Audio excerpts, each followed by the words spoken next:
Hello and welcome back to a brand new Animal Crossing New Horizons video. Today we're going to be talking about a really cool advertisement that just came out a few days ago. You guys may or may not have seen it, and it has quite a bit of information that we can talk about on it. Let's go ahead and get right into it. Now, if you guys haven't seen it already, I'm just going to scooch to the side a little bit real quick right here, and you guys can see it. We'll pop it up right there.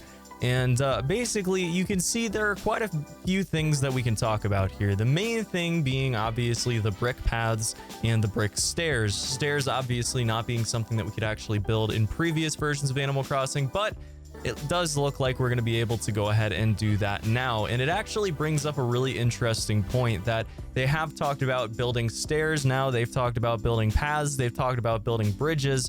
I mean, there are a lot of things that are going to be able to be changed about your island, whereas in other versions of Animal Crossing, that wasn't a possibility. In previous versions of Animal Crossing, terrain changing and things that would make just walking around your own map a lot easier really didn't happen very often. There weren't a lot of things you could do to change everything around. Now, in New Leaf, obviously it changed a little bit, but still, it's going to have certain things that you can't really change. Certain things are not customizable, even though things like opening and closing times can be changed based on, choices that you make as the mayor in New Leaf. You really can't do things like what we're seeing with New Horizons in any of the previous games, and that is a really cool thing that they're adding to the game. Previously, if you wanted to make a perfect town, and by that I don't mean literally a perfect town, but in your eyes what would look like a perfect town when all is said and done, if you've collected everything and gotten every single item that you want to get, if you want to make it look perfect, then you're going to have to re-roll your town initially a lot of times to be able to get the perfect layout.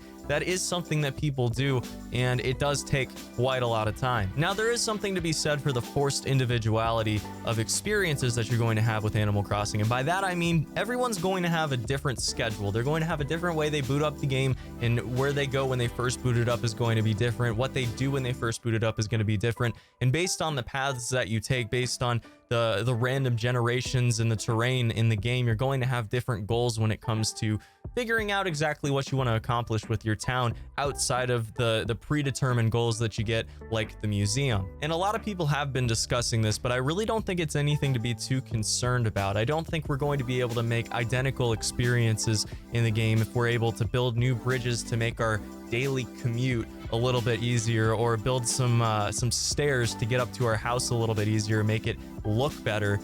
This is just cosmetic stuff and usability stuff that's really just quality of life feature more than anything else. I don't think that it's really going to change too much about the game. And if I had to guess, I'd say this game is probably going to feel a lot like a long-term tycoon game. And basically by that I mean it's going to start out very slow. You're going to be working with just the basic things that you can scrounge up from around your island. There's only going to be a tent, maybe a few other villagers, if even that. And it's going to be very difficult to get your bearings when you first start out, but eventually you're going to start building up, a full-on village. You're going to be able to have houses. You're going to be able to have different institutions. You're obviously going to be able to travel to different places. It's going to be a huge, expansive game that starts out very slow, but starts to build up steam, a lot like a typical tycoon game does. And to be completely honest, I am super hyped for that type of gameplay. It's exactly the type of thing I look towards Animal Crossing for. It's gradually completing goals, making an awesome town, getting the villagers that I want to have in my town. And basically, this looks like the most advanced version of that we've really ever seen, especially from Animal Crossing, but just in general, it looks like it's going to be a really satisfying game to play from that aspect. But yeah, guys, that's going to be about it for this one. Let me know down in the comments, what do you think about this? Do you think that it's going to be a really expansive game that sort of follows the tycoon format? You start out slow, you build your momentum, and eventually you're building houses everywhere. You're getting villagers flown in from around the world. And maybe you travel to different islands and pick up some neat supplies and neat items that way too. Obviously we don't have a lot of information on the game yet. We've got very little in the way of actual gameplay or announcements or anything like that. I think most of us are expecting some type of Nintendo Direct over the next month, but we'll have to see. But yeah, basically just be sure to let me know what you think down in the comment section below. I will see you guys in the next one. Till then, have a fantastic day. Peace.